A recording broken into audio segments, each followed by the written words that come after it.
It's a yet with my 2 kids right now, and my brother's recovering, and he's got about 33 years today. Wow. Oh, wow. It's a good day to be sober.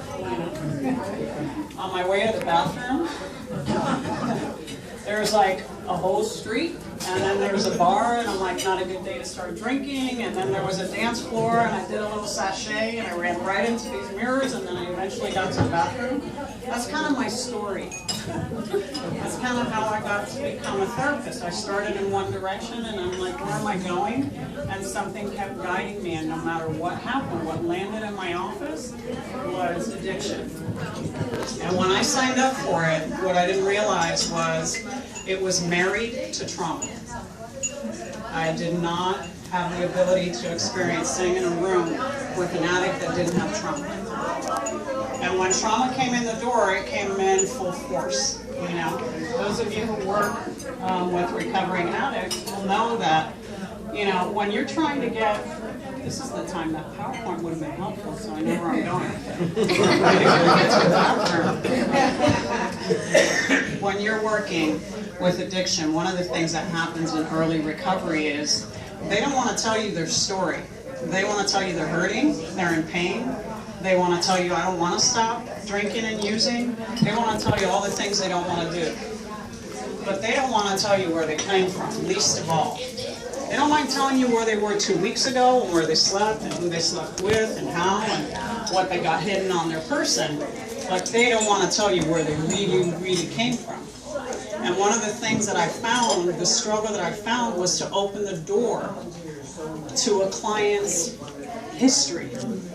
You know, in order to know that client, you have to know their history and where they came from. You know, I'm all about in the now. I'm all about staying in the present. I'm all about letting go of resentment.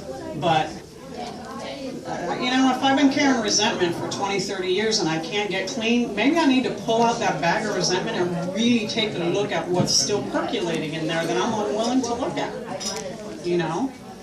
What happens is they're carrying around trauma that they don't even know they're carrying around. The beauty of it is you sit with any kind of clinician, any kind of counselor or case manager, and the question on the form says, has you ever been abused? And the answer is always? No. With rare exception, you've got somebody that goes, oh, hell yeah, my dad used me as a punching bag, and they're kind of proud of it, you know, like that's why I'm so tough. They've now built it into an armor, you know. But most of the time they'll say no, not at all. Okay. And most of the time we leave it at that. I can't tell you how many times I've heard, don't go digging, don't pull that stuff up, don't look at it, don't talk about it, you just got to get them sober. I'm like, well, this guy's been around, this girl's been around, this is round 9. Treatment. Right? They're not staying sober, so my clients would say to me, why should I talk about that? Why should I bring it up? And I'll tell you what the it is. And then I say, if not now, then when? Why not now? And my favorite thing to tell a client is, if you walk out of treatment today, I've lost the opportunity. I may never see you again, and I know you will die. That was my earring. That's a prize for anybody who stays awake through the whole lecture.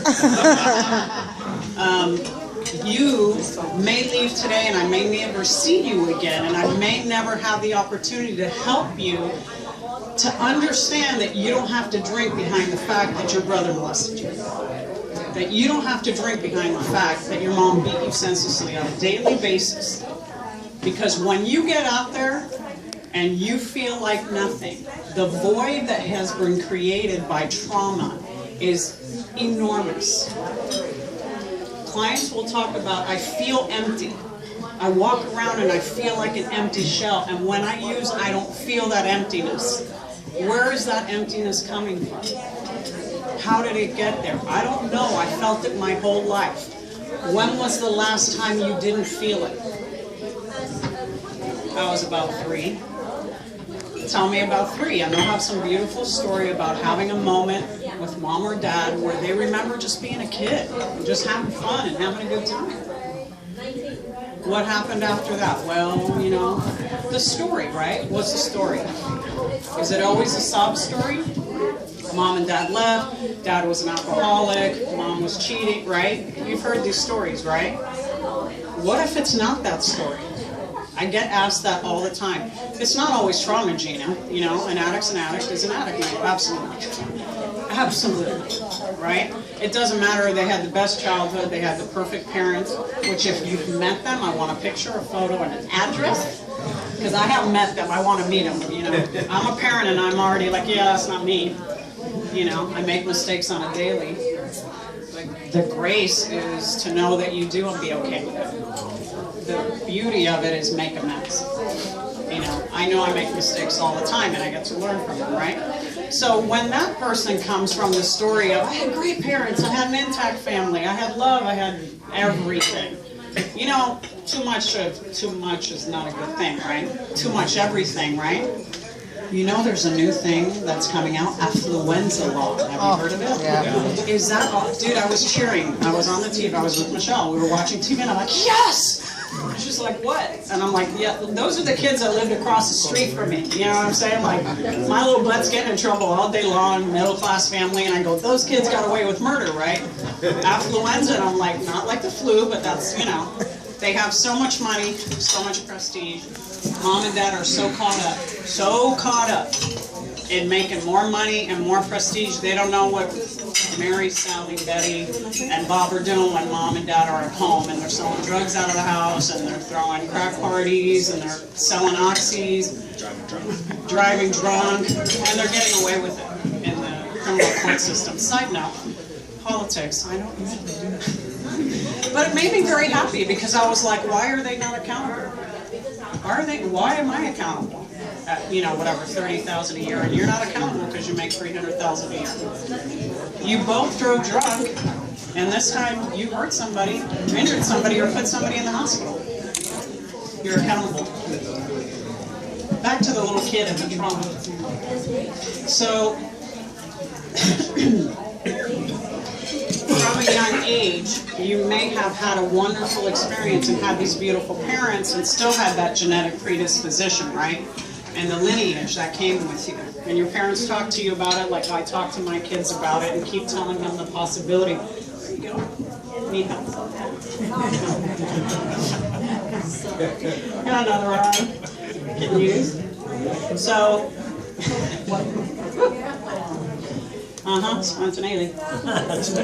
Folks, you know, I'm so ADD, that's like the worst thing you could do to somebody with ADD. Here you go, there's a cookie, there's the waitress.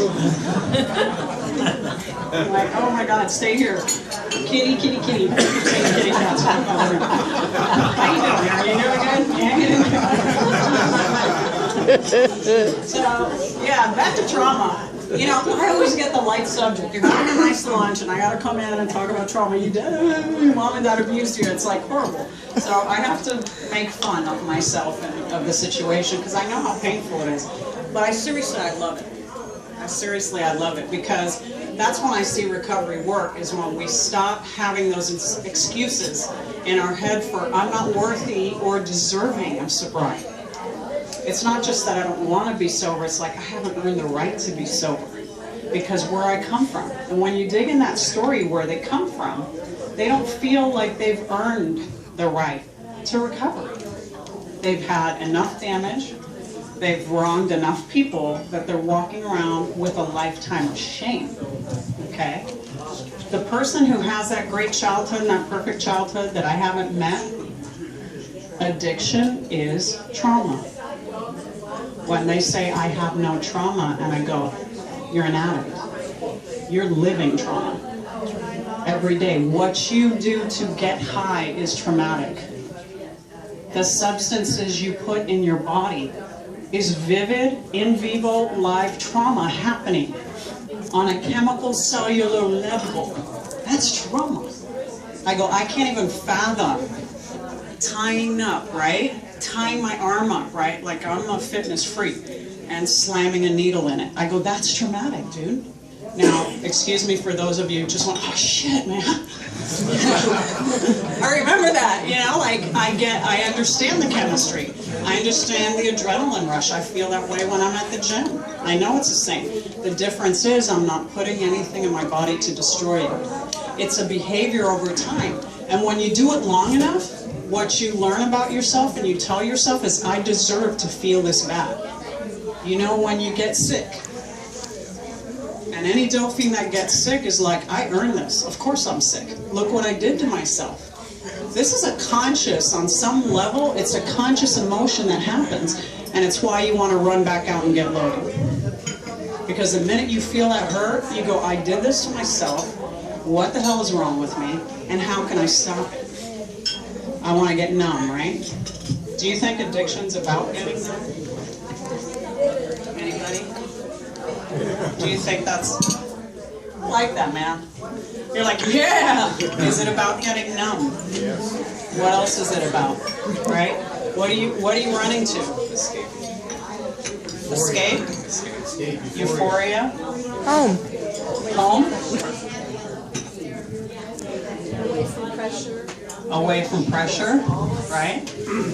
You just want everything to stop. It's like a beautiful thing. When you talk to someone who's struggling, I have a gentleman, a young man who I'm very proud of. He's got 18 months. First time ever in 25 years. Okay, 18 months. He started using when he was, I don't know, 9, right? So he's done program after program, and I have been very blessed to have him in my program. And he wanted to come. Willingness, right? There you go. That willingness makes a huge change coming in the door, right? He didn't come in kicking and screaming. He wanted it, and he wanted it bad. He's got 18 months. His biggest complaint, it's normal. I get up in the morning, I go to work, I talk to people. That's a whole new thing for him. Like, I didn't talk to people before. Why am I talking to people? Okay, he's going to meetings. He has a sponsor. He pays his bills. He's now doing his laundry, which he's super proud of because his mom was driving out from Timbuktu to Orange County to do his laundry because she's the best enabler on the freaking planet. And he took over his laundry, right? He goes, I feel weird. I'm like, what do you mean? And he goes, I did my laundry, like I paid my bills. He goes, what's wrong with that? I'm like, hey, welcome to normal. Like, let's throw you a party now.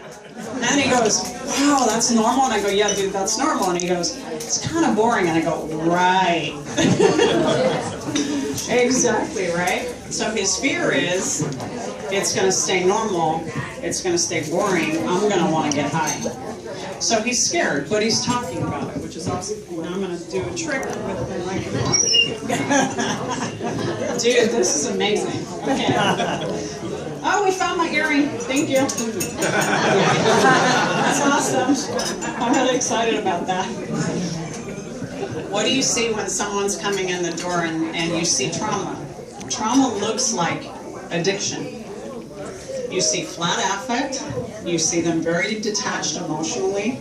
You see them very agitated. You see them very fearful, right? Okay, other than like the pinned eyes and stuff like that, like if they're sober. Hypervigilance. Someone who's got trauma is always looking over their shoulder and looking around. They're very, very fearful. They're very edgy. Well, it might look like a crackhead too. Somebody coming down, right?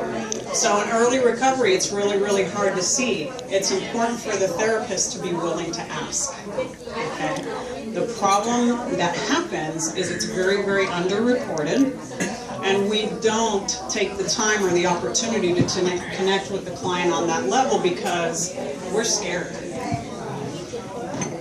The hardest thing to do in therapy as a therapist, as a chemical dependency counselor, and I know out of scope and all that stuff, but even when you're doing an intake, you're asking these questions, right? The hardest thing to do is to get vulnerable yourself. We're all day long asking our clients to get vulnerable, and we're like out here. If you're going to go digging into their trauma, they want to see some humanity from you. They want to sit across from a human being who's got a heart, and that heart is beating. And not just because, yeah, I'm going to help you with your addiction, is because, dude, I'm going to help you because you're like a human being. And by the grace of God, the divine, the universe, Allah, whatever it is, you walked into my room, and now I have the gift to sit in the presence of a human being that is so broken. And I'm blessed to sit in front of them. Not the other way around. We forget. I can't tell you how many treatment facilities I work at, and the staff is always irritated with the clients. I'm guilty. I'm guilty. I told you I wasn't perfect earlier, right? They're so irritated. Jesus Christ, she's driving me crazy. She's so bitchy. She's always asking for stuff. She like follows me like a little kid. I'm like, dude, she's got 3 days sober. What do you want from her? Of course she's going to follow you around like a kid. Her drug dealer's not there. Who she's going to follow? She's going to follow you, right? And then when you get out of the way, she'll follow the next person, right? Early recovery, right? They're hurting. Why do we forget that? Especially those of you that are in recovery, right? I'm a flaming recovering codependent. I sound like a dope fiend because I'm in love with dope fiends, you know? It's like, I keep questioning with my friend Michelle, and I'm like, dude, you know, how do you do that? You know, I want to like abuse substances, I never could. I tried and I couldn't. Like my brain kept saying, oh, that's kind of dumb. You don't want to do that. You're going to mess up your grades. I would love to shut that part of my brain off, right? Why can't I just go do it? No, damn, missed me. The gene missed me for some reason. Damn it. So, you know, the relationship, right, with the client, it's our job to love up on them. You know, I know we're all professional and whatever titles we carry and stuff like that. The reason I connect with my clients is because I'm talking to them like I talk to you. Like I just become a person in front of them. I'm not scared anymore. I had to work on my stuff. I had to go into my family history. I had to figure out what was driving me and not be afraid to tell people about how fractured I was. So when I sit in front of a client, I'm all about it. I'm all about it. I'm like, I want to hear about that. I want to hear about that relationship with your brother. How did that happen? What was that like? I mean, then it's shocking. It's shocking that they'll go, this is the first time I've ever talked about being molested. I've been to 15 therapists. I've been to 6 treatment facilities and nobody's asked me. You know what? Just ask. And if you can't handle it, say, I'm so glad you told me and I'm going to get help for you. You don't have to hear the story. Don't go outside your scope and don't go outside your comfort, but don't be scared when you see it. You know when you see it on somebody? You know when a client walks in and you go, that person's been abused. They reek of it. Shame is the most visceral, emotional, and intense response you can have, I believe, as a human. It goes through everything you are. It goes to your core, and it shows. That's why they're so afraid to talk about it, because they go, as soon as I tell you what happened to me, you're going to see my shame. And I'll go, I already see it, without even knowing. The way they walk, the way they hold themselves, and the way they look at you. Shame is like a cloak, and it wraps around them, and it grabs a hold of them. And every time they get high, and every time they get loaded, they get to put shame to bed. And dude, that's a motivator. That is motivating, to not have that next to you for a minute when you wake up in the morning and not feel that shame. And if it wasn't done to them, now they have the shame of what they did while they were using. Oh man, right? The story of my lovely young man who's got 18 months, when he can tell me a story about walking over someone who was loaded, not knowing if they're alive or dead. That's shame, dude. Because no part of him and no part of us, sober, would just walk over a human life like that and discard it. Not consciously. Maybe like if somebody was chasing us. Maybe like if we actually shot him and we needed to get away. We might go, dude, I'm so sorry, but I gotta go, you know? But not in your sober mind are you just gonna ignore a human life as if it doesn't matter. I mean, I've seen people crippled by losing a dog, you know, or losing a cat, or losing a pet, you know. So my God, the emotion behind walking over or having the girlfriend die of an overdose, or the lover or the partner, right? Can you guys, like, you getting what I'm saying, right? And you relate to it and you've heard about it, right? You don't forget that. You don't forget that. What is that? That's trauma, right? That's trauma. I just want to forget it. I want to put it in the past. I want to move forward. Do you hear that? Do you hear it as much as I hear it? I want to talk about it, it happened. But everything in them looks like that story is still operating in them. When I don't look at that history and I don't clean out my closet, okay, and I just keep shoving stuff in my closet, eventually it's going to pop. Your emotions, only to a point can you shove them away, and eventually they're going to flood you, they're going to take over. And it might not happen in your 20s, it might happen in your 50s. I had that experience. That was fun. Super fun. Like, what is all this? I'm just crying all the time, like uncontrollable crying for no reason that I was aware of, right? It happens because we've stored too many things, too much baggage, too much resentment, too much fear, too much undiscovered, untalked about, untold secrets. What do y'all say in program? You're as sick as your what? Where do you think that came from? We're as sick as our secrets, but I don't have any, I'm not telling any, and I certainly don't got to tell you about it. Why is it even in there? Who thought of that? Brilliant. Brilliant. Why are we as sick as our secrets? What does that mean? Have you ever thought what that meant? When you heard it? Did it impact you? You go, yeah, that's just something we say in program, you know, fake it till you make it, one at a time, blah, blah, blah, sick as your secrets, right? Somebody was trying to say something to you. Your silence is deadly. That's the message. Your silence is deadly. Keeping that from yourself is deadly. I don't care if you never told another human on the planet that you at least admitted to yourself. Just like making an amends, admitting to the nature of my wrongs. So admitting to the nature of my violation, that I was violated. What does it look like? Is it always sexual? Is it always